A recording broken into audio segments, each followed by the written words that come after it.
Imagina uma chapa de aço plana, fria, sem forma nenhuma, do tamanho de uma porta de garagem.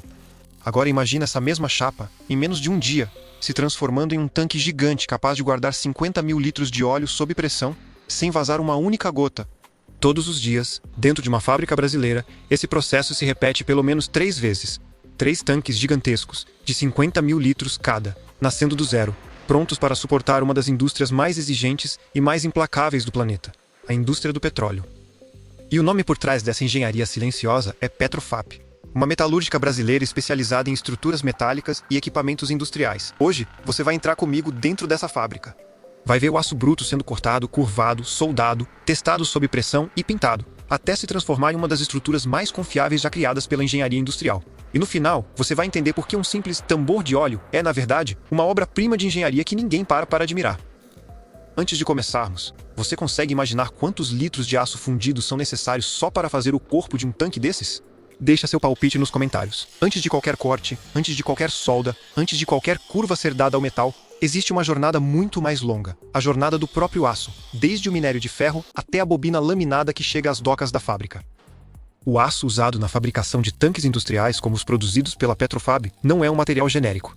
Ele precisa atender a especificações técnicas rigorosas: resistência mecânica, ductilidade suficiente para ser curvado sem rachar, soldabilidade adequada e resistência à corrosão compatível com o ambiente agressivo em que vai operar, muitas vezes em contato direto com óleo, derivados de petróleo e variações extremas de temperatura. Esse aço chega à fábrica em forma de bobinas, enormes rolos de chapa metálica, com toneladas de peso cada um, enroladas com precisão para facilitar o transporte e o armazenamento. Para que 3 tanques gigantescos saiam prontos da fábrica todos os dias, cada etapa do processo, corte, calandragem, soldagem, formação de frisos, fixação dos fundos, testes e pintura, precisa estar sincronizada como uma orquestra industrial. Um atraso de poucos minutos em uma única estação pode comprometer o ritmo de produção do dia inteiro. É por isso que, dentro da fábrica, cada etapa tem seu próprio tempo padrão, calculado ao segundo, e cada operário, cada máquina, cada braço robótico opera dentro de uma sequência cuidadosamente cronometrada. Não é exagero dizer que produzir 3 tanques gigantes por dia é, na prática, uma coreografia de aço em movimento constante. E apesar de toda essa automação, o fator humano continua sendo insubstituível. Técnicos experientes supervisionam cada etapa crítica, prontos para interromper a linha de produção ao menor sinal de irregularidade. Porque, quando o produto final vai armazenar 50 mil litros de óleo sob pressão, não existe margem para erro. Você consegue imaginar a pressão, literal e figurada, de saber que, se uma única solda falhar, o resultado pode ser um vazamento catastrófico em uma refinaria do outro lado do país? É exatamente esse nível de responsabilidade que transforma cada etapa da fabricação em um processo de precisão quase obsessiva. Com o cilindro de aço formado pela calandra, chega o momento mais crítico de toda a estrutura do tanque: a soldagem das bordas. As 2 extremidades da chapa curvada precisam ser unidas com uma precisão absoluta, formando uma emenda longitudinal que vai correr por toda a extensão do corpo do tanque. Essa costura de metal não é apenas estética. Ela é, literalmente, a única coisa que separa o líquido armazenado do mundo exterior. Se essa solda falhar, mesmo que seja por uma fração de milímetro, o resultado pode ser um vazamento sob pressão, capaz de causar acidentes graves em ambientes industriais. Por isso, a indústria siderúrgica moderna abandonou há muito tempo os métodos manuais de soldagem para essa etapa crítica, adotando sistemas de soldagem por resistência elétrica, um processo automatizado, extremamente preciso, capaz de gerar uma união homogênea e praticamente livre de falhas. O princípio por trás dessa tecnologia é fascinante. As 2 bordas do cilindro de aço são posicionadas exatamente uma contra a outra, sob pressão mecânica controlada. Nesse ponto de contato, uma corrente elétrica intensa é aplicada diretamente através do metal. Como o aço oferece resistência à passagem dessa corrente, a energia elétrica se transforma quase instantaneamente em calor concentrado exatamente na linha de contato entre as 2 bordas, aquecendo o metal até próximo do seu ponto de fusão, sem afetar o restante da estrutura. Assim que o metal atinge a temperatura ideal, os rolos de pressão da máquina de solda comprimem as 2 bordas com força controlada, fundindo-as em uma única peça contínua. O resultado é uma costura metálica extremamente resistente, formada não por material adicionado, como acontece em processos convencionais de solda com eletrodo, mas pela fusão direta do próprio aço da chapa original.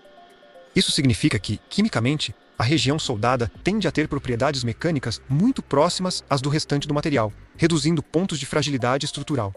Esse processo acontece em uma velocidade impressionante. A chapa avança continuamente pela máquina de solda, enquanto a corrente elétrica é aplicada de forma sincronizada, criando uma linha de solda ininterrupta ao longo de toda a extensão do cilindro.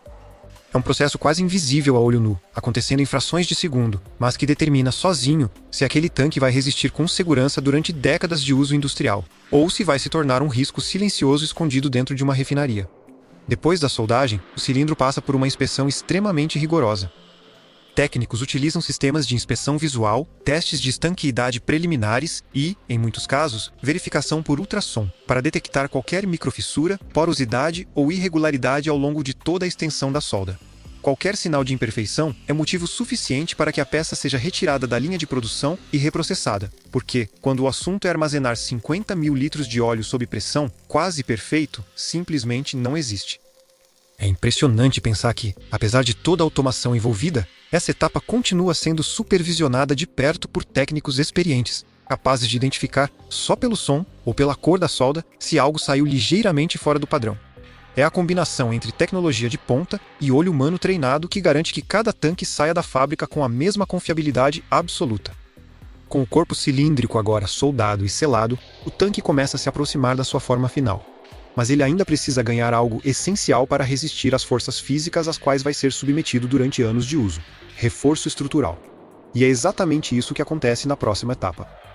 Depois de soldado, o corpo cilíndrico segue para máquinas especializadas de frisagem, equipadas com rolos formadores que pressionam o metal em pontos específicos, criando ranhuras circulares ao longo de toda a circunferência do tanque.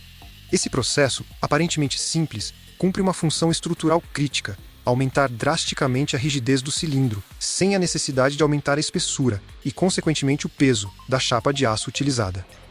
O princípio físico por trás disso é conhecido há mais de um século na engenharia estrutural. Uma superfície curva e ondulada resiste muito mais à deformação do que uma superfície lisa e plana, mesmo quando feita do mesmo material e com a mesma espessura. É o mesmo princípio, guardadas as devidas proporções, que explica por que uma lata de refrigerante amassa facilmente quando pressionada de lado, mas suporta um peso considerável quando pressionada de cima para baixo, na direção das ranhuras. Nos tanques gigantes fabricados pela Petrofab, esses frisos cumprem múltiplas funções simultaneamente. Primeiro, eles aumentam a resistência do corpo cilíndrico contra deformações causadas por impactos durante o transporte e o manuseio. Porque na prática, esses tanques vão ser empilhados, arrastados, transportados em caminhões, navios e empilhadeiras, sofrendo choques constantes ao longo de sua vida útil. Enquanto o corpo cilíndrico do tanque segue seu caminho pela linha de produção, uma segunda linha de fabricação, funcionando em paralelo, já vem preparando os componentes que vão selar as duas extremidades da estrutura: os fundos. Os fundos de um tanque industrial, a base inferior e a tampa superior. Essa última geralmente equipada com bocais de abertura para entrada, saída e inspeção do líquido armazenado, são peças que exigem um nível de precisão geométrica ainda mais rigoroso do que o corpo cilíndrico.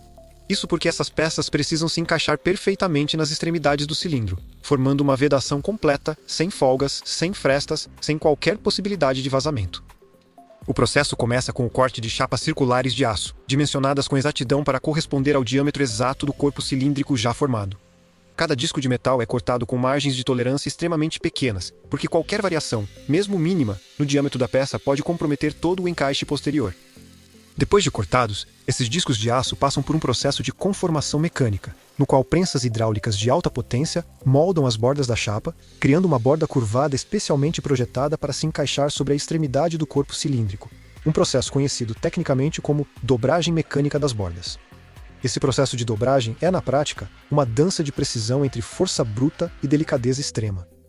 As prensas aplicam toneladas de pressão sobre o metal, mas o resultado final precisa ser uma curvatura suave, uniforme e perfeitamente alinhada, porque é exatamente essa borda dobrada que vai se encaixar, como uma tampa de rosca gigante, sobre a extremidade do cilindro, criando a superfície de contato que será, em seguida, soldada permanentemente. Antes de seguir para a soldagem final, cada fundo passa por uma etapa de perfuração e instalação dos bocais, as aberturas metálicas que vão permitir futuramente o enchimento, o esvaziamento e a inspeção interna do tanque já em operação. Esses bocais são posicionados com precisão milimétrica, seguindo exatamente as coordenadas definidas no projeto de engenharia original, porque sua posição afeta diretamente a forma como o líquido vai fluir para dentro e para fora do tanque durante o uso industrial. Com os fundos prontos, o corpo cilíndrico e as duas tampas circulares são finalmente unidos. Braços robóticos e sistemas de posicionamento automatizado alinham cada componente com exatidão, garantindo que as bordas dobradas dos fundos se encaixem perfeitamente sobre as extremidades do cilindro, sem qualquer folga visível. Só então entra em ação, mais uma vez, a soldagem, dessa vez formando um cordão circular contínuo ao longo de toda a circunferência de cada extremidade, selando definitivamente o tanque. É nesse momento exato que a estrutura deixa de ser um conjunto de peças separadas e passa a existir, pela primeira vez, como uma unidade única, fechada, hermética, um recipiente de aço completo, pronto, ao menos estruturalmente, para cumprir sua função: conter 50 mil litros de óleo sob pressão, dia após dia, ano após ano. Antes de qualquer tanque seguir para as etapas finais de teste e pintura, ele precisa passar por uma bateria intermediária de controle de qualidade, um momento em que a fábrica, essencialmente, para de confiar automaticamente em seu próprio processo produtivo e passa a exigir provas concretas de que cada etapa anterior foi executada com perfeição. Depois de todas as etapas de corte, calandragem, soldagem, frisagem e fixação dos fundos, o tanque gigante finalmente chega ao momento que separa a teoria da prática, o teste de pressão. Até esse ponto, tudo que foi construído existe apenas como uma promessa de engenharia: cálculos, projetos, tolerâncias dimensionais, inspeções visuais.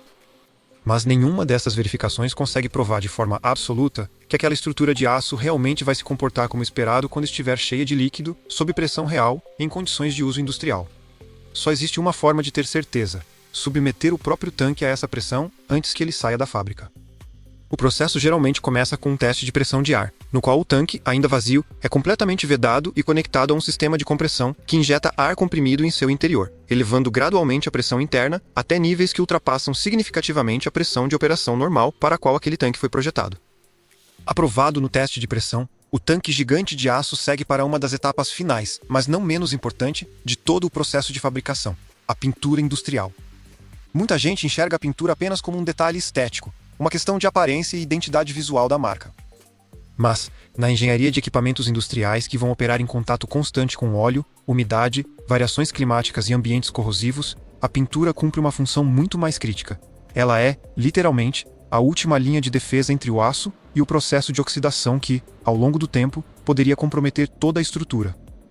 E assim, depois de acompanhar cada etapa dessa jornada, do minério de ferro transformado em aço, passando pelo corte preciso da chapa, pela curvatura hipnotizante da calandragem, pela costura invisível e crítica da soldagem por resistência elétrica, pelo reforço estrutural escondido nos frisos, pela fixação cuidadosa dos fundos, pelos testes implacáveis de pressão, pela proteção duradoura da pintura industrial, até a expedição final, talvez você nunca mais volte a olhar para um simples tanque de óleo empilhado em um pátio industrial da mesma forma. Porque agora você sabe, aquilo que parece um objeto simples, quase banal, é na verdade o resultado de dezenas de etapas de engenharia extremamente rigorosa, aplicadas com uma consistência quase obsessiva, todos os dias, para que uma estrutura de aço consiga fazer, sem falhar, exatamente aquilo que promete fazer: conter, com segurança absoluta, 50 mil litros de óleo, não importa o quanto seja sacudida, empilhada, transportada ou exposta ao tempo. Se este vídeo te fez enxergar a engenharia industrial brasileira de um jeito completamente diferente, deixe o seu like, se inscreve no canal e comenta aqui embaixo: qual dessas etapas mais te surpreendeu? A calandragem, a soldagem por resistência elétrica ou o teste de pressão implacável que decide se um tanque inteiro é aprovado ou descartado? A gente se vê no próximo vídeo.